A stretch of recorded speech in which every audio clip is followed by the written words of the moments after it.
implicancias de la reforma de este nuevo Código Civil y Comercial, sancionado con el número 26.994 el año pasado. Ya vamos a ver una infografía rápidamente de cómo fue generándose este nuevo código.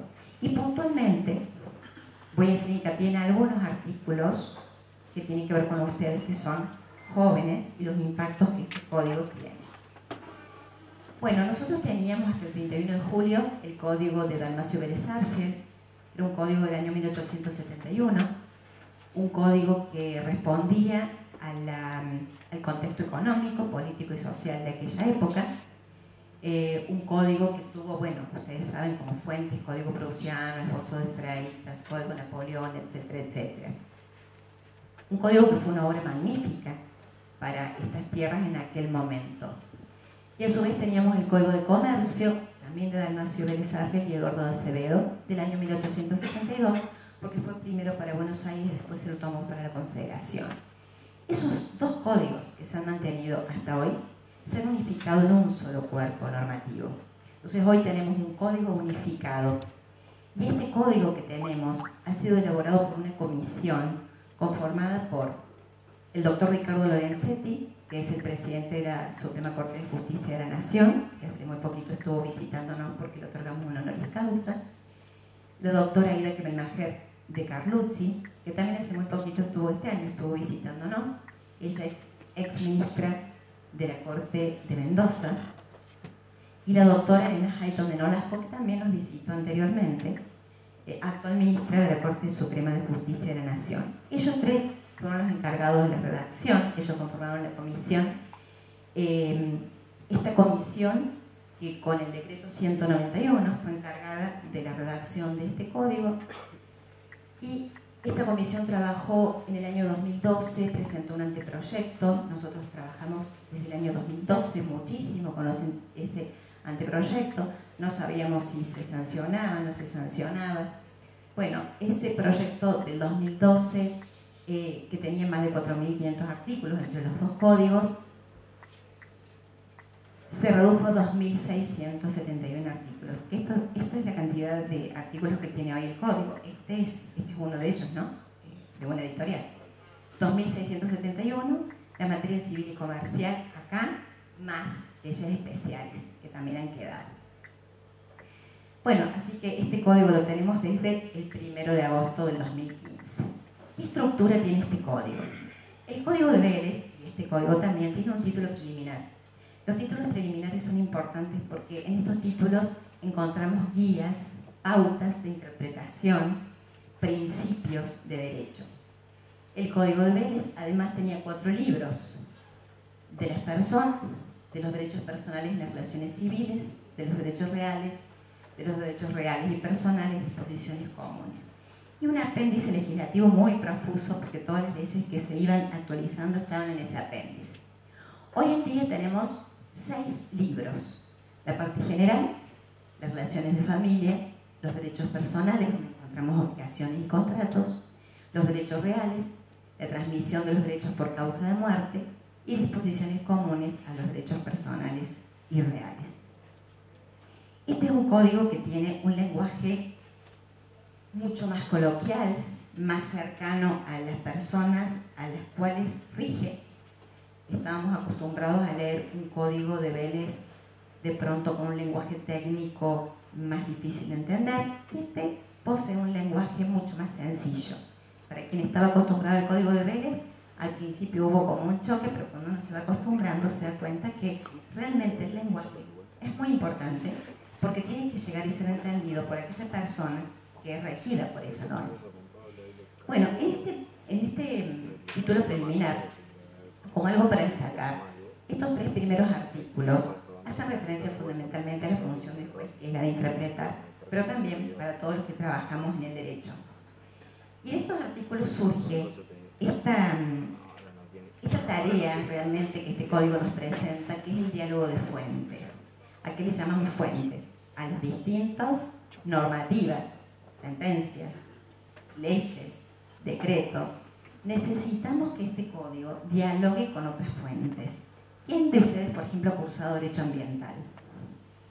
Bueno, el cursar Derecho Ambiental, habrán visto, tenemos artículo 41-43 de la Constitución Nacional, ese es un microsistema, la Constitución.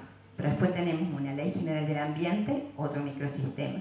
Después tenemos las leyes de presupuestos mínimos, que son varias, otros microsistemas. Pero después tenemos constituciones provinciales, leyes provinciales, ordenanzas municipales. Es decir, tenemos tantos microsistemas que para poder comprender, interpretar y decidir, ya sea el juez o ustedes en asesoramiento a los clientes, es necesario el diálogo de fuentes. Bueno, este código obliga al diálogo de fuentes.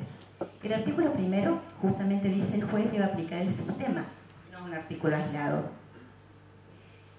El artículo 2, el juez debe interpretar conforme a los fines, ya no al espíritu del legislador, sino a los fines por los cuales se ha dictado esta norma, que es mucho más concreto.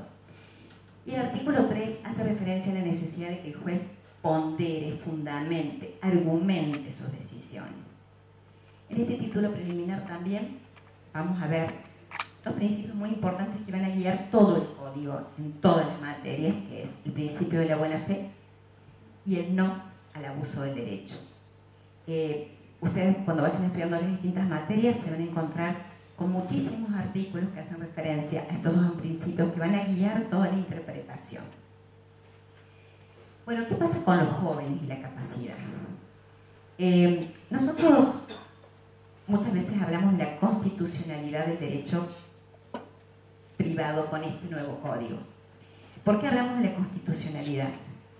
Porque este derecho privado viene a revolucionar la regulación de las relaciones privadas, porque estructura en torno a la persona toda una protección de la persona y de sus derechos como derechos humanos.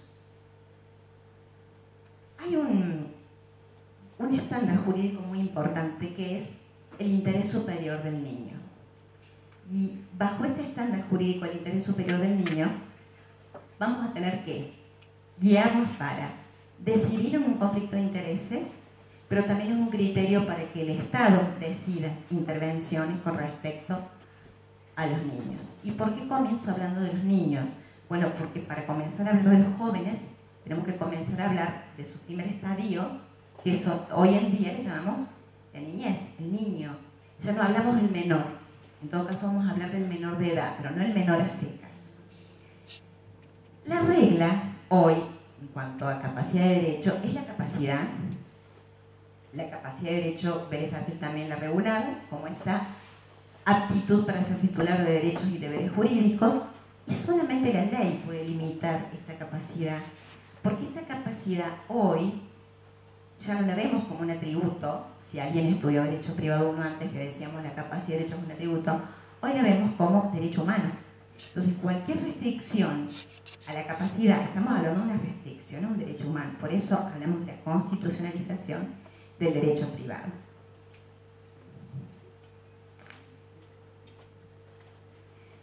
Y la capacidad anterior, de hecho, hoy es capacidad de ejercicio. Toda persona humana, ya no hablamos de la persona física, sino que hablamos de la persona humana, puede ejercer por sí misma sus derechos, excepto las limitaciones que prevé este código, es decir, la ley y una sentencia judicial. De estas dos fuentes pueden emanar las restricciones a esta capacidad de ejercicio. De ninguna otra manera puede haber restricciones. Las partes no pueden pactar restricciones a esta capacidad de ejercicio. Bueno, ¿y quiénes son las personas incapaces de ejercicio hoy en día? ¿Se acuerdan quiénes eran los incapaces de hecho absoluto antes? Las personas por nacer, los dementes, el sordomudo que no sabía darse a entender por escrito, ¿y quién? Y los menores impúberes, exactamente, eso decía el anterior artículo 54. Y después teníamos los incapaces de hechos relativos, que eran los menores adultos. Bueno, nos olvidemos de eso. ¿Cuáles son los incapaces de hecho ahora? Perdón, los incapaces de ejercicio. Son incapaces de ejercicio la persona por nacer, la persona que no cuenta con la edad y grado de madurez suficiente. Madurez suficiente, ya no estamos hablando solamente de edad, estamos hablando de madurez. Por lo tanto, esto también nos cambia aquella regla que nos decía que los menores adquirían el discernimiento ¿A qué edad? A los 14 para lo lícito, a los 10 para lo ilícito. Porque esto tiene que ver con la madurez. Es decir, se está mirando ya no un hito general para todos, sino tiene que ver con mirar a cada uno en aquel grado de desarrollo que ha tenido. Bueno, y la persona declarada incapaz por sentencia judicial, obviamente, según lo disponga el juez, y solamente para que con el juez, por eso habla de la extensión en esa decisión. Bueno, yo recién les decía que no hablamos de menores secas, son menores de edad. ¿Y estos menores de edad quiénes son? Los niños de 0 a 12. ¿Por qué? Porque apenas cumple 13 años pasa a ser adolescente. La adolescencia es un término que el derecho ha tomado de otras disciplinas, pero que viene a ser incorporado a este código, por lo tanto, ahora aparece como un término jurídico, porque adolescente es un periodo de la vida de la persona que implica adquirir mayores facultades. Por lo tanto, adolescente es cuando se cumple 13 años hasta los 17, pues a los 18 sigue siendo, como antes, mayor de edad. Niño adolescente está sujeto a una representación necesaria, que antes se llamaba patria potestad y hoy le llamamos responsabilidad parental. Antes patria potestad, donde el pater familia era el que proveía en otro contexto familiar. Hoy en día, una familia más democrática, de tipo asociativo, ya no es solo el pater familia, el proveedor, y estamos bien a hablar de responsabilidad parental. Cuando se produce el divorcio, separación o nulidad de los padres y hay hijos menores de edad, esta responsabilidad parental va a ser compartida tanto en la titularidad como en el ejercicio. Y esto es novedoso, porque vamos a hablar o de un ejercicio alternado o de un ejercicio indistinto. Y esto es nuevo en el código. Un ejercicio alternado, hijo un tiempo con un padre, hijo un tiempo con el otro. Pero los dos obligados a tratar a este hijo en todos los aspectos. Ya no es el que tiene la tendencia que se ocupa de las cuestiones cotidianas, el otro también. Los dos tienen que trabajar en la educación de ese hijo. Y el ejercicio es distinto cuando queda convivir con uno solo de ellos, por alguna cuestión, por ejemplo, la vivienda, que tiene uno solo, y siempre va a ser la responsabilidad de ambos colaborar en la educación, pero ya no es, no me quiero extender mucho en esto, pero ya no es el papá tiene el régimen de visita y es que tiene que proveer la cuota alimentaria y nada más. No es, va mucho más allá de eso. Hay un deber de información de los padres sobre este hijo, porque hay un deber real de educar a este hijo ambos. Bueno, y el mayor de edad a los 18 años. Yo sí les puse el caso Chile Competent. El artículo 26, en realidad aquí está todo el artículo 26, pero subrayar es algo que me pareció que a ustedes les iba a resultar muy interesante. Y vamos a leer solamente lo subrayado. Se presume que el adolescente entre 13 y 16 años tiene aptitud para decidir por sí respecto de aquellos tratamientos que no resultan invasivos ni comprometen su estado de salud o provocan un riesgo grave en su vida o integridad física. Caramba, a los 13 años entonces, ¿cuánta decisión tiene el menor? Mi hija de 14 puede venir y mostrarme un tatuaje. Yo no tengo que autorizarlo más. Puede venir con un piercing, yo no tengo que autorizarlo, ¿sí o no? Aquello que acá se discutirá si resulta invasivo o no. Y el menor, vamos abajo, a partir de los 16 años, el adolescente es considerado como un adulto para las decisiones atinentes al cuidado de su propio cuerpo. 16 años lo consideramos un adulto. ¿Podrá realizarse una cirugía sin la autorización de los padres? Y sí. ¿Podrá tomar decisiones muy importantes con respecto a su salud? Y sí. Claro que tendrá que primar el sentido común. Y el caso que yo les comentaba recién de Chile Competent es un caso de Inglaterra por el cual la señora Chile, que tenía hijas mujeres, demandó al Ministerio de Salud porque en el Ministerio de Salud se había establecido que los médicos podían dar a los menores de 16 años, o sea, los menores que ya tenían 16 años, tratamientos anticonceptivos. Y la mujer, como tenía hijas mujeres, pidió conocer, en primer lugar, y en segundo lugar, tener el consentimiento de ella para darle a sus hijas tratamientos anticonceptivos. El médico decidió que el interés superior del niño, en este caso, lo tenía mejor él, que podía resguardar la salud y no la mamá. Por eso decidió darle el tratamiento anticonceptivo. Lo ideal, decía, hubiese sido la abstinencia en la relación sexual, pero como esto no lo podía asegurar, con un tratamiento podía evitar embarazo u otro tipo de enfermedades. La señora Gillick llevó el caso a la corte, y sin embargo la corte le dijo no, porque el interés superior del niño está mejor resguardado con el criterio médico que con el suyo. Entonces, de allí resulta muy interesante esta disposición del artículo, y además de interesante, movilizante para todos los padres que tenemos chicos de esa edad. y siempre, ojo, tiene que primar el sentido común, y en caso de discrepancias, obviamente que siempre acá los jueces con este código vienen a tener mucha más tarea. Bueno, otras situaciones, y con esto voy terminando, que les puedan interesar. La necesidad de autorización para contraer matrimonio antes de los 16 años, antes de los 18. Sabemos que la capacidad para contraer matrimonio, la vida nupcial, es de los 18. Pero antes de los 18, ya teniendo 16, es posible que los padres den su consentimiento, y subsidiariamente el judicial, antes, sí, solamente con la autorización del juez. O sea, aparecen nuevamente los padres acá pudiendo dar una opinión acerca del matrimonio de los hijos, porque esto ya no estaba más antes. Los progenitores adolescentes, estén o no casados, van a tener a su cargo la responsabilidad parental de sus hijos. Pero sus propios progenitores, es decir, los que ejercen la responsabilidad parental sobre ellos, van a tener una injerencia, ya sea porque sus hijos omiten alguna acción necesaria para la salud y para la vida de sus hijos.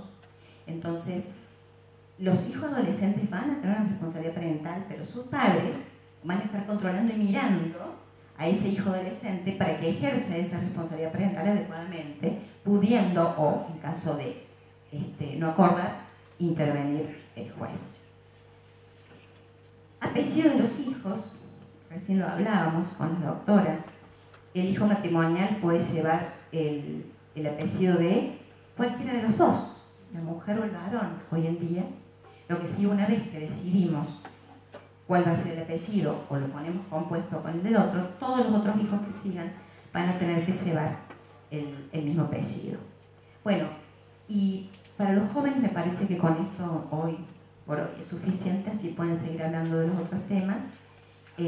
Como verán, para ustedes hay cambios interesantes, importantes. Los varones ahora tendrán que pensar, cuando tengan hijos, que ya no van a llevar necesariamente, si el hijo matrimonial, el apellido de ustedes. Esto es todo un cambio cultural muy importante. Podrá ser como no podrá ser.